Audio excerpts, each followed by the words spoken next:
ನಾವಿವತ್ತು Ohm's law verification ಮಾಡ್ತಾ ಇದೀವಿ. ಇದಕ್ಕೆ ನಮಗೆ ಬೇಕಾಗಿರೋದು ಏನಂತ ಅಂದ್ರೆ 2 ಮಲ್ಟಿಮೀಟರ್ ಬೇಕು, ಒಂದು ಅಮೀಟರ್ ಆಗಿ ಒಂದು ವೋಲ್ಟ್ ಮೀಟರ್ ಆಗಿ, ಹಾಗೆ ಒಂದು ಬ್ರೆಡ್ ಬೋರ್ಡ್ ಬೇಕಾಗುತ್ತೆ, ಹಾಗೆ ರ್ಯಾಂಡಮ್ ಆಗಿ ಒಂದು ರೆಸಿಸ್ಟರ್ನ ತಗೋಬೇಕು, ಹಾಗೆ 2 ಪ್ರಾಪ್ಸ್ಗಳನ್ನ ಅದಕ್ಕೆ ಬೇಕಾಗಿರುವಂಥ ಪ್ರಾಪ್ಸ್ಗಳನ್ನ ತಗೊಂಡು RPS ಬದಲಾಗಿ ನಾವು ಬ್ಯಾಟ್ರಿನ ಯೂಸ್ ಮಾಡ್ತಿರ್ತೀವಿ. 9 ವ್ಯಾಟ್ಸ್ ಬ್ಯಾಟ್ರಿನ ನಾವು ಯೂಸ್ ಮಾಡ್ತೀವಿ. ಹಾಗೆ ನೋಡಿ, ಇದು ಬ್ರೆಡ್ ಬೋರ್ಡಲ್ಲಿ ನಾವು ರೆಸಿಸ್ಟರ್ನ ಹೀಗೆ ಕನೆಕ್ಟ್ ಮಾಡಬೇಕು. ಇಲ್ಲೆಲ್ಲ ವಯರ್ಸ್ ಬೇಕಾಗಿರೋ ಕಾರಣ ನಾವು ಮಿಡಲಲ್ಲಿ ನೀಟಾಗಿ ಕನೆಕ್ಟ್ ಮಾಡಿದ್ದೀವಿ. ಓಕೆನಾ? ಫಸ್ಟ್ ಸ್ಟೆಪ್ ಇದು ಬ್ರೆಡ್ ಬೋರ್ಡಲ್ಲಿ ರೆಸಿಸ್ಟರ್ ಹಾಕೋಬೇಕು. ನೆಕ್ಸ್ಟ್ ಸೆಕೆಂಡ್ ಸ್ಟೆಪ್ ಏನು ಮಾಡಬೇಕು, 2 ಪ್ರಾಪ್ಸ್ಗಳಿಗೆ 2 ವಯರ್ಗಳನ್ನ ಕನೆಕ್ಟ್ ಮಾಡ್ಕೋಬೇಕು. ಒಂದು ನೆಗೆಟಿವ್ಗೆ 1 ವಯರ್, ಪಾಸಿಟಿವ್ಗೆ 1 ವಯರು. ಈ ರೀತಿಯ ಗ್ರೀನ್ ಕಲರ್ ವಯರ್ನ ಸುತ್ತಿ ಇಟ್ಕೋಬೇಕು. ನೋಡಿ, ಇದಕ್ಕೂ ಇಟ್ಕೊಂಡಿದ್ದೀವಿ, ಈ ಕಡೆ ಸೈಡ್ಗೂ ಇಟ್ಕೊಂಡಿದ್ದೀವಿ. ನೆಕ್ಸ್ಟ್ ಏನು ಮಾಡಬೇಕು ಅಂತ ಅಂದರೆ, ಇವಾಗ ರೆಸಿಸ್ಟ್ರಿ ಇಲ್ಲಿದೆ, ಸರ್ಕ್ಯೂಟ್ ಡಯಾಗ್ರಾಮ್ ನೋಡ್ಕೊಂತ ಕನೆಕ್ಷನ್ ಮಾಡೋಣ. ರೆಸಿಸ್ಟ್ರಿ ಇಲ್ಲ, ಇಲ್ಲಿ ರೆಸಿಸ್ಟ್ರಿ ಇದೆನಾ? ಈಗ ವೋಲ್ಟ್ ಮೀಟರ್ ಒಂದು ರೆಸಿಸ್ಟ್ರಿಗೆ 1 ಪಾಯಿಂಟ್ ಕನೆಕ್ಟ್ ಆಗಿದೆ. ಯಾವುದು? ವೋಲ್ಟ್ ಮೀಟರ್ನ ಪಾಸಿಟಿವ್ ಕನೆಕ್ಟ್ ಆಗಿದೆ ಅಲ್ವಾ? ಇವಾಗ ನಾವೇನು ಇದು ವೋಲ್ಟ್ ಮೀಟ್ರಾಗಿ ಸೆಟ್ ಮಾಡೋಣ. ವೋಲ್ಟಿಗೆ ಸೆಟ್ ಮಾಡಬೇಕಂದ್ರೆ ಏನು ಮಾಡಬೇಕು, ಇದನ್ನು ನಾವು ಇಲ್ಲಿ 200 ಹತ್ರ ಇಡಬೇಕು. ಓಕೆನಾ? ನೆಕ್ಸ್ಟ್ ಇದನ್ನು ನಾವು ಅಮೀಟರ್ ಆಗಿ ತಗೊಳ್ಳೋಣ. ಇದನ್ನು ನಾವು ಮಿಲಿ ಆಂಪಿಯರ್ಗೆ ಕನೆಕ್ಟ್ ಮಾಡಬೇಕು. ಇಲ್ಲಿ ಕನೆಕ್ಟ್ ಮಾಡ್ಕೋಬೇಕು. ಓಕೆನಾ? ಅಲ್ಲಿಗೆ ಅಮೀಟರ್ ಸೆಟ್ ಆಯಿತು, ವೋಲ್ಟ್ ಮೀಟರ್ನ ಸೆಟ್ ಆಯಿತು. ಈಗ ನೆಕ್ಸ್ಟ್ ಏನು ಮಾಡಬೇಕು, ರೆಸಿಸ್ಟರ್ ಹತ್ರ ವೋಲ್ಟ್ ಮೀಟರ್ನ ಪಾಸಿಟಿವ್ ಬರಬೇಕು. ಈ ರೆಡ್ ಕಲರ್ ಪ್ರಾಬಿಗೆ ಕನೆಕ್ಟ್ ಆಗಿರೋ ವಯರ್ ಏನಿದು? Positive volt metre side. ಇದನ್ನು ನಾವು ನೀಟಾಗಿ ಕನೆಕ್ಟ್ ಮಾಡಿ ಏನು ಮಾಡಬೇಕು, ಇಲ್ಲಿ ರೆಸಿಸ್ಟ್ರಿಗೆ 1 ಸೈಡಿಗೆ ಕನೆಕ್ಟ್ ಮಾಡಬೇಕು. ನೀಟಾಗಿ ಅರ್ಥ ಆಗಬೇಕು ಅಂದರೆ ನಾನು ಇಲ್ಲೇ ಸೈಡಿಗೆ ಹಾಕಿದ್ದೀನಿ. ಓಕೆನಾ? ನೋಡು, ಇದು ರೆಸಿಸ್ಟ್ರಿಗೆ 1 ಸೈಡ್ ಪಾಸಿಟಿವ್ ಕನೆಕ್ಟ್ ಆಯಿತು. ವೋಲ್ಟ್ ಮೀಟರ್ ನೆಗೆಟಿವ್ ರೆಸಿಸ್ಟರ್ನ ಇನ್ನೊಂದು ಸೈಡಿಗೆ ಕನೆಕ್ಟ್ ಆಗಬೇಕು. ಓಕೆನಾ? ಇದು ಏನು, ರೆಸಿಸ್ಟರ್ನ ನೆಗೆಟಿವ್ ಸೈಡು. ನೆಗೆಟಿವ್ನ ಏನು ಮಾಡಬೇಕು, ರೆಸಿಸ್ಟರ್ ಪಕ್ಕದ ಸೈಡಲ್ಲಿ ಕನೆಕ್ಟ್ ಮಾಡಬೇಕು. ಓಕೆನಾ? ಅಲ್ಲಿಗೆ ವೋಲ್ಟ್ ಮೀಟ್ರ್ ಮುಗೀತು. ನೋಡ್ರಿ, ಏನಿದೆ ಇಲ್ಲಿ, ರೆಸಿಸ್ಟ್ರು 1 ಸೈಡಿಂದ ಪಾಸಿಟಿವ್, ನೆಗೆಟಿವ್ 1 ಸೈಡಿಂದು. ವಯರ್ಗಳನ್ನ ನೀಟಾಗಿ ಕನೆಕ್ಟ್ ಮಾಡಬೇಕು. ನೋಡಿ, ಈ ಥರ ಹೋಲ್ ಮಾಡಿರ್ತೀವಲ್ಲ, ಈ ಥರ ನೀಟಾಗಿ ಬೆಂಡ್ ಮಾಡಿ ಈ ಥರ ಕನೆಕ್ಟ್ ಮಾಡ್ತಿರ್ಬೇಕು. ಓಕೆನಾ?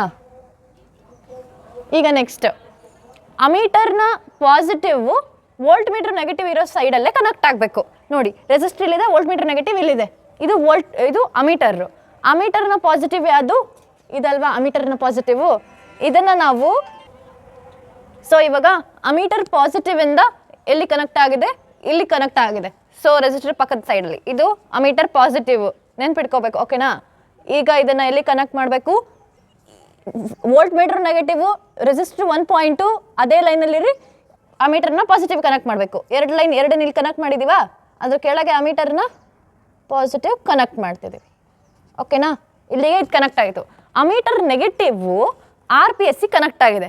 RPS ಇಲ್ಲದೆ ಇರೋ ಕಾರಣ ನಾವಿಲ್ಲಿ ಏನು ಯೂಸ್ ಮಾಡ್ತಿರ್ತೀವಿ, ಬ್ಯಾಟ್ರಿನ ಯೂಸ್ ಮಾಡ್ತಿರ್ತೀವಿ. ಅಮೀಟರ್ನ ನೆಗೆಟಿವ್ ಎಲ್ಲಿ ಕನೆಕ್ಟ್ ಆಗಿರುತ್ತೆ, ಬ್ಯಾಟ್ರಿ ಕನೆಕ್ಟ್ ಆಗಿರುತ್ತೆ.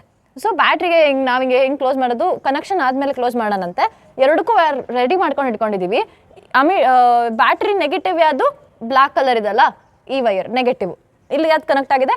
ಅಮೀಟರ್ನ ನೆಗೆಟಿವ್ ಕನೆಕ್ಟ್ ಆಗಿದೆ. ಕನೆಕ್ಟ್ ಆಗೋಕ್ಕೆ 1 ವಯರ್ನ ಈ ರೀತಿಯಾಗಿ ಕನೆಕ್ಟ್ ಮಾಡಬೇಕು. ಓಕೆನಾ? ಈಗ ಇಲ್ಲಿ ಇನ್ನೊಂದು ವೈರ್ ಉಳಿತಲ್ಲ, ಇದು ಎಲ್ಲಿ ಕನೆಕ್ಟ್ ಆಗುತ್ತೆ? ಇದನ್ನು ನಾವು ನೋಡಿ, ಇದು ಎಲ್ಲಿ ಇದು RPS ಅಥವಾ ಬ್ಯಾಟ್ರಿ ಪಾಸಿಟಿವ್ ಅಲ್ವಾ? ಇದು ಇಲ್ಲಿಂದ ಬಂದು ಎಲ್ಲಿ ಕನೆಕ್ಟ್ ಆಗಿದೆ? ರೆಸಿಸ್ಟರ್ ಮತ್ತು ವೋಲ್ಟ್ ಮೀಟರ್ನ ಪಾಸಿಟಿವ್ ಇರೋ ಲೈನಲ್ಲಿ ಕನೆಕ್ಟ್ ಆಗಿದೆ. ಈಗ ನಾವು ಇದನ್ನ ಎಲ್ಲಿ ಕನೆಕ್ಟ್ ಮಾಡ್ತೀವಿ? ಇಲ್ಲಿ ಇರೋ ಫ್ರಂಟ್ ಲೈನಲ್ಲಿ ಇಲ್ಲಿ ಕನೆಕ್ಟ್ ಮಾಡ್ತೀವಿ. ಓಕೆನಾ? ಇದಿಷ್ಟೇ ಕನೆಕ್ಷನು. ರೆಸಿಸ್ಟರ್ ಪಕ್ಕದಲ್ಲಿ 4 ವೈರ್ ಕರೆಕ್ಟಿಂಗ್ ಕನೆಕ್ಟ್ ಆಗಬೇಕು. ಇವಾಗ ಏನು ಮಾಡಬೇಕು ಅಂದರೆ, ಇದನ್ನು ಹುಷಾರಾಗಿ ಈ ಬ್ಯಾಟ್ರಿಗೆ ಕನೆಕ್ಟ್ ಮಾಡಬೇಕು. ಇವಾಗ ಬ್ಯಾಟ್ರಿನ ಹುಷಾರಾಗಿ ಕನೆಕ್ಟ್ ಮಾಡಾಯಿತು. ಈಗ ಇದು ಕನೆಕ್ಷನ್ ಬ್ಯಾಟ್ರಿ ಎಲ್ಲ ಕನೆಕ್ಷನ್ ಆಗಿದೆ. ಇವಾಗ ಇಲ್ಲಿ ಫ್ಲಕ್ಚುಯೇಟ್ ಆಗ್ತಿದೆ ವ್ಯಾಲ್ಯೂಸು. ಇಲ್ಲಿ ಎಷ್ಟು ಬರ್ತಿದೆ? 8.9 ಅಥವಾ 9 ಅಂತ ಬರ್ತಾ ಇದೆ. ಇದನ್ನು 9 ಅಂತ ತಗೊಳ್ಳೋಣ. ಡಿವೈಡೆಡ್ ಬೈ ಇದು ಫಾರ್ಮುಲಾ ಏನಿದೆ, ನೋಡಿ R V/I ಅಲ್ವಾ? ಇದು ವೋಲ್ಟ್ ಮೀಟರ್ ಆಗಿರೋದ್ರಿಂದ ಇಲ್ಲಿ ವೋಲ್ಟ್ ಸಿಗುತ್ತೆ. 9 ಇದೆ ವೋಲ್ಟು. I ಅಂದರೆ ಆಂಪಿಯರ್ ಅಲ್ವಾ? ಎಷ್ಟು ಬಂದಿದೆ? 4.4 ಇದೆ. 2.04 ಅಂತ ಅಂದರೆ 0.45 ಅಂತ ಅಂದರೆ ಇಟ್ಸ್ ರಿಲೇಟೆಡ್ ಟು 2.1 ಅಲ್ವಾ? ನಾವು ತಗೊಂಡಿದ್ದು ಆ್ಯಕ್ಚುಲ್ ರೆಸಿಸ್ಟರ್ ಏನಂದರೆ 2.2K ಇತ್ತು, ಇದು 2.1 ತೋರಿಸಿದೆ. This experiment is verified. ಇಲ್ಲಿಗೆ ಕನೆಕ್ಷನ್ ಮುಗಿಯುತ್ತೆ. ಇಷ್ಟೇ. ನೀವು ರೆಸಿಸ್ಟರ್ನ ತೊಗೊಳ್ಬೇಕಾದ್ರೆ ನೋಡ್ಕೊಂಡಿರಿ ಎಷ್ಟು ತೊಗೊಂಡಿದ್ದೀರಾ ಅಂತ. ಯಾಕಂದರೆ ನೀವು ಕ್ಯಾಲ್ಕುಲೇಷನ್ ಮಾಡಿದಾಗ ನಿಮ್ಗೆ ಗೊತ್ತಾಗಬೇಕು ನೀವು ಕರೆಕ್ಟಾಗಿರೋದು ತೊಗೊಂಡಿದ್ದೀರಾ ಇಲ್ಲ ಅಂತ. ಇದು ಫ್ಲಕ್ಚುಯೇಟ್ ಆಗ್ತಾ ಇರುತ್ತೆ ವ್ಯಾಲ್ಯೂಸು.